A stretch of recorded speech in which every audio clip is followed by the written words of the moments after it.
Dari dulu tuh aku emang udah ngincer lensa 16 mm ini. Jadi aku tuh emang udah ada target pengen beli 2 lensa dulu. Kan yang pertama 35 mm yang f1.4, terus yang 16 mm gitu. Nah cuman waktu itu emang budgetnya untuk yang 16 mm belum ada gitu. Kalau lensa-lensa Fuji itu emang terbilang mahal ya kan, mahal. Apalagi yang 16 mm itu bikin aku mimisan gitu harganya.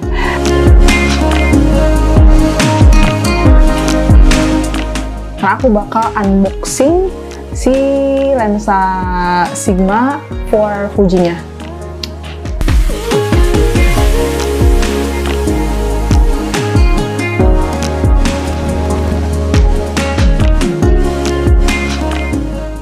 I have good news untuk Fuji film user. Sebenarnya ini kabarnya udah lama sih. Jadi kalian, teman-teman Fuji yang pengen beli lensa-lensa Fuji, ada kabar baiknya. Ternyata untuk pertama kalinya Sigma ngeluarin untuk Fuji film gitu. Itu tahun kemarin ya, tahun kemarin. Lensa apa aja yang mereka tawarkan? Itu ada 3 lensa X series ya. Yang pertama ada Sigma 16 mm f1.4, 30 mm f1.4, dan yang terakhir 56 mm f1.4. Nah kebetulan emang aku butuhnya 16 mm, jadi aku ambilnya 16 mm. Buat kalian yang penasaran, aku belinya itu di Tokped. Ya udah banyak sekarang yang jual lensa 16 mm Sigma untuk Fuji. Itu harganya waktu itu sekitar 5 jutaan. Jadi itu baru ya. Nggak tahu sekarang ada yang second atau enggak, aku nggak cek lagi. Oke, langsung aja di dalam boxnya tuh ada apa aja. Ini ada apa aja. Ini aku nggak pakai meja, nggak apa-apa ya. Ini ada kartu garansi, terus apa ya, user guide, kayak gitu-gitulah ya. Ada plastik juga. Ini dia. Ini ada telur 1 lusin. Nggak, ini lensanya. Ini wadahnya kayak wadah telur ya. Ini lensanya di sini nih. Tada! Ini lensanya. Dan sudah tersedia lens hood. Ini bisa dicopot ya. Aku juga jarang-jarang pakai lens hood. Kok susah ya? Nah, nih. Oke. Salah. Ini udah kayak beauty vlogger. Nih ya, guys. Jadi ini lens hoodnya. Ini lensanya. Kalau dari bahan sih kayak apa ya? Ya bahannya not bad lah ya, kayak plastik gitu yang ininya, but it's okay. Ini buka ya, aku buka. Oke. Ya seperti itu lah. Ini cuma lensa doang sih, apalagi yang harus direview ya kan, kalau dari segi fisik. Sekarang langsung aja aku bakal kasih lihat kalian perbedaan. Ini aku pakai lensa 35 mm dengan lensa 16 mm. Oke, aku bakal pasang dulu sekarang.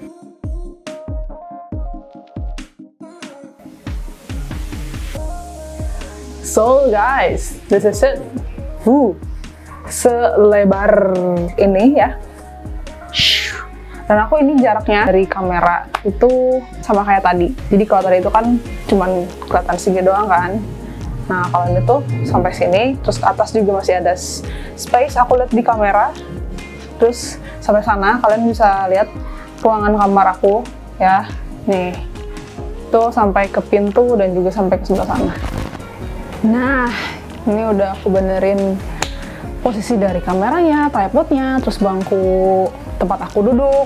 Ini benar-benar deket banget jaraknya dari aku duduk sampai ke tripodnya. Kayak cuman 1 jengkal, bukan 1 jengkal, satu ukuran tangan gitu loh. Jadi aku bisa sambil megang lensanya. Hey, come on. Fokus, oke, fokus.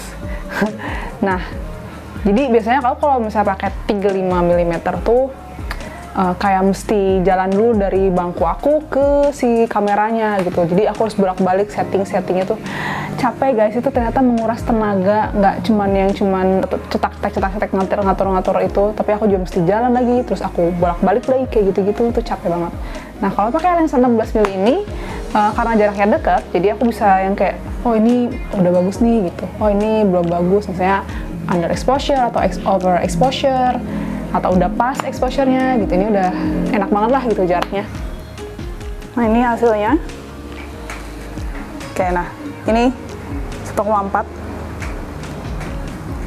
ya, dan aku sudah merasakan berat tanganku ini. Oke, ini outdoor bagus banget ya. Ini aku coba untuk deketin. Nah ini kalau deket tuh kayak gini bokehnya. Hey, fokus. Bokehnya di belakang seperti ini. Oke.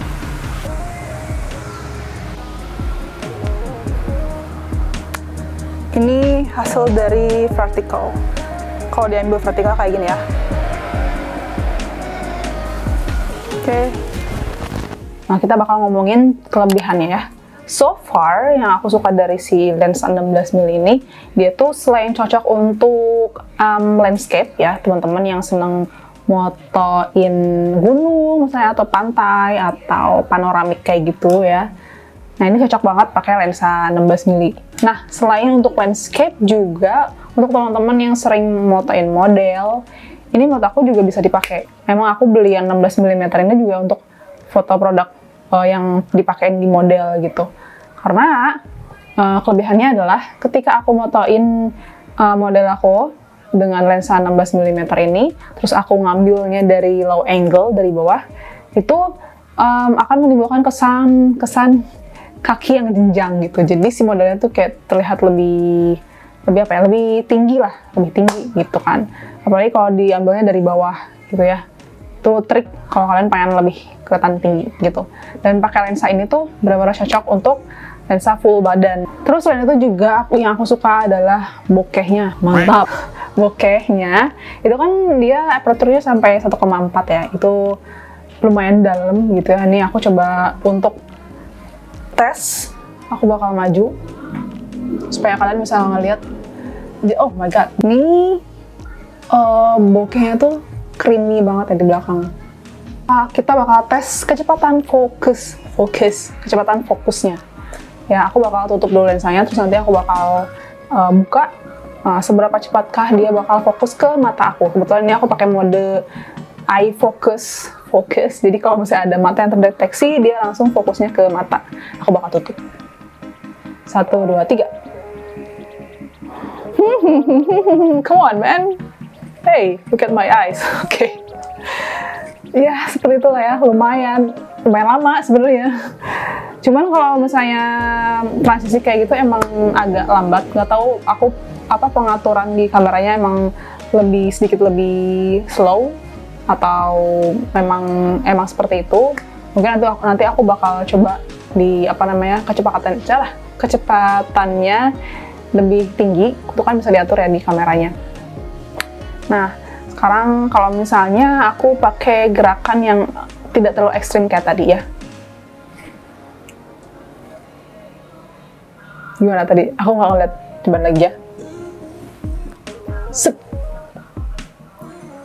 Oh, aku melihat agak-agak sedikit terlambat dari fokusnya. Kita coba. Oke, lagi. Ini kalau misalnya gerakan kayak gini masih aman ya. Oke, coba mundur. Maju lagi. Aku sangat terpukau dengan bokehnya, bagus banget.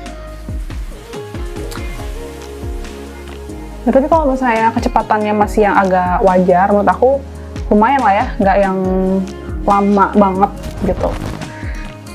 Nah, tadi kan aku udah ngomongin tentang kelebihan, sekarang kekurangannya. Karena tidak ada yang sempurna gitu ya di dunia ini. Baik itu manusia maupun lensa. Nothing is perfect. So, ya aku bakal sebutin kekurangan-kekurangannya apa aja yang sudah aku rasakan. Pertama, ini aku lihat ke bawah tuh karena aku ngentek. Ini aku udah siapin catatan supaya aku nggak gitu kalau ngomongnya. Oke, langsung aja. Kekurangan dari lensa Sigma 16mm ini yang pertama menurut aku berat dari segi ukurannya ya. Jadi meskipun body dari si Fuji-nya yang aku punya ini, Fuji X-S ini terbilang cukup ringan sebetulnya kalau dibandingin sama kayak X-3, X-4, X-3, X-4 kan lumayan berat ya.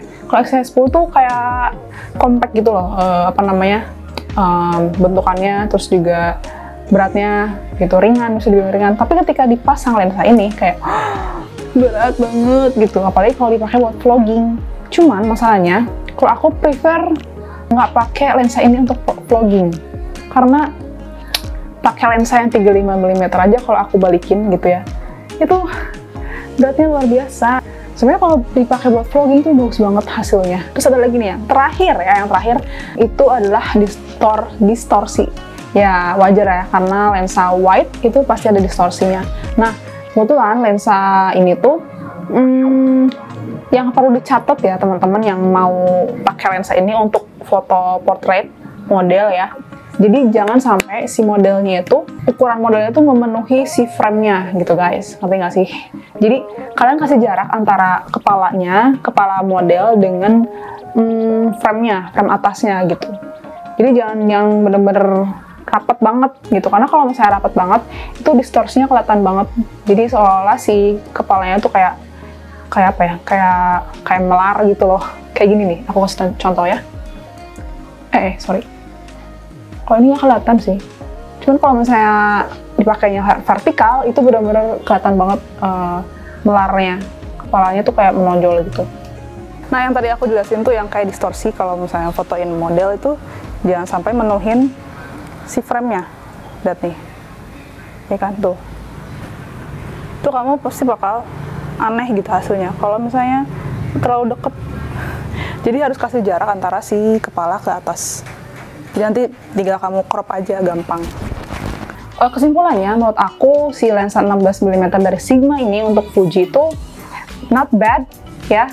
Oh ya, buat teman-teman yang penasaran dengan hasil fotonya, aku bakal spill dulu satu apa dua foto hasilnya seperti ini. Ini aku juga langsung tes gimana hasilnya untuk fotoin model. Ya, nanti aku bakal bikin vlognya coming soon. Ya, kalau misalnya udah ada, kayaknya ini udah ada di sini deh. Kayaknya ya udah ada di sini.